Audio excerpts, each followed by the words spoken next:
Steroid psixotipi kimdir? Belə adam zəif və dəyişkən sinir sisteminə malik, yaxşı təqdimatçıdır. O, diqqət mərkəzində olanda özünü rahat hiss edir. Əsas odur ki, başqalarından seçilsin. Daima ətrafdaşların diqqətini çəkməyə çalışır. Şantaj tipli intihara və yalan danışmağa meyillidir. Ən çox parlaq, rəngli geyimlər geyinir və dəbə üstünlük verir.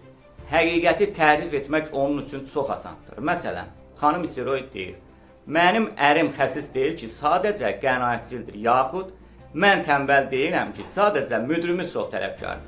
Bir sözlə, steroid bütün pozitivləri öz adına, negativləri isə başqalarının adına yazır. Tez-tez mən deyir və az hallarda peşmançılıq hissi keçirir. Onu tərifləməklə idarə etmək çox asandır. Məlumatları çox olsa da dərin deyil, çətinə düşəndə söhbəti dəyişir, yaxud oradan uzaqlaşır. Hörmətli izləyici, bu tip sizə hansı tanışınızı xatırlatdı?